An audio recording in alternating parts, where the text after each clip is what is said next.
Bonjour. Bonjour à toutes les personnes qui vivent avec l'autisme. Nous sommes le 2 avril, nous portons le bleu et je pense à vous. J'imagine votre inquiétude en ce moment, les émotions que vous pouvez ressentir et j'essaie de me mettre à votre place. Depuis le confinement qui a débuté le 16 mars dernier, vos habitudes ont changé et vous êtes peut-être un peu perdu. Vous aviez l'habitude d'aller travailler ou d'étudier tous les jours quelque part, et du jour au lendemain, tout cela n'était plus possible. Vous aviez l'habitude de voir chaque jour des personnes que vous connaissiez bien depuis longtemps, qui vous rassuraient, et du jour au lendemain, vous avez dû leur dire au revoir, sans savoir précisément quand vous pourriez les retrouver.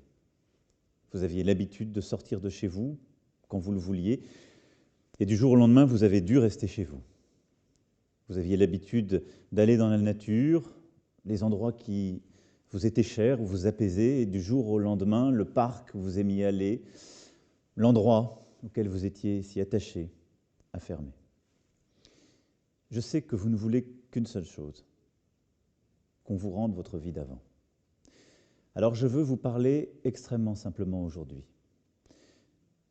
Nous avons essayé depuis maintenant près de 3 ans de faire le maximum pour tous nos concitoyens qui vivent avec l'autisme au quotidien.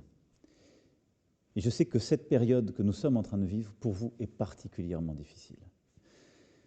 Mais si toute votre vie a changé comme ça, c'est aussi parce que je l'ai demandé à toute la nation, et c'est pour vous protéger. Pour vous protéger, vous, et protéger toutes celles et ceux que vous aimez. Le meilleur remède, celui que nous, comme nos voisins, adoptons, c'est de réduire les contacts. Parce que ce virus, il se transmet en passant d'une personne à une autre, très facilement. Et donc, pour protéger l'ensemble de nos concitoyens, les personnes les plus fragiles, qui ont déjà des maladies ou qui sont plus âgées, pour protéger aussi nos soignants, nos hôpitaux, nos services de réanimation, eh bien, ce que j'ai demandé à toutes les Françaises et tous les Français, et donc à vous aussi, c'est de moins vous voir pendant un certain temps, de réduire vos contacts, de ne plus sortir, de respecter ce qu'on a appelé le confinement, c'est-à-dire pour toutes celles et ceux qui le peuvent, de réduire les contacts avec l'extérieur, pour arrêter de faire circuler le virus. C'est pour ça que vos habitudes ont changé. Mais vous pouvez maintenir une régularité et une routine aussi chez vous. Vous pouvez passer du temps à faire des choses qui vous intéressent, développer de nouvelles passions. Vous pouvez continuer à apprendre depuis chez vous. Beaucoup de choses ont été faites pour la culture, l'éducation, les jeux, pour essayer aussi de développer beaucoup de choses depuis la maison et en ligne. Je sais que pour certains aussi, les écrans ne sont pas l'idéal et ne sont pas toujours bien supportés, acceptés. Vous pouvez aussi maintenir le lien avec les personnes qui vous manquent, en écrivant pour prendre des nouvelles, en appelant, par le téléphone, pour ceux qui le veulent aussi et le peuvent par vidéo.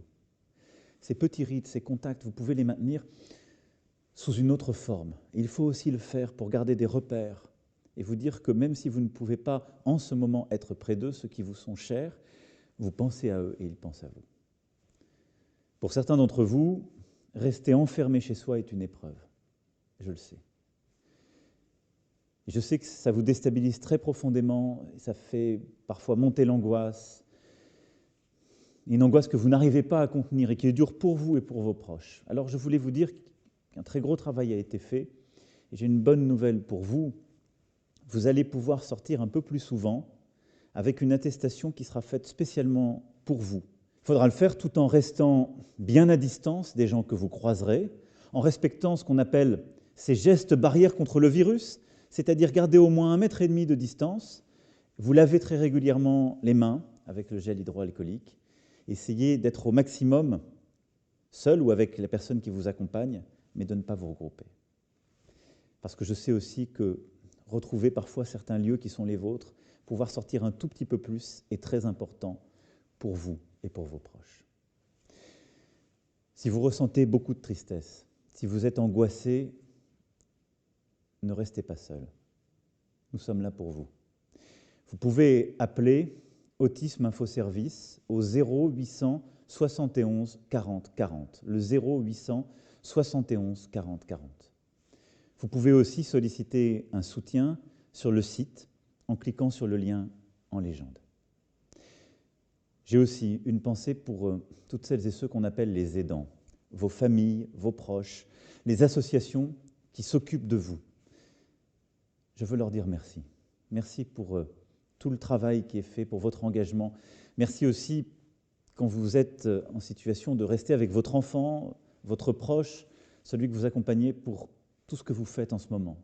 Et je sais que beaucoup d'entre vous traversent aussi un moment qui est difficile. Tous ces changements ne sont que temporaires. Vous allez retrouver votre vie d'avant, je vous le promets. Vous allez le retrouver parce que cet ennemi invisible qu'est le virus, il n'est pas un ennemi invincible. Et parce que tous ensemble, nous apporterons notre pierre, notre contribution, nous arriverons à le battre. Et c'est cet effort que je vous demande en ce moment. Alors je vous promets que vous retrouverez votre vie d'avant. Je vous dirai quand ce sera à nouveau possible. Soyez forts et courageux. Et je pense très fort à vous. Merci.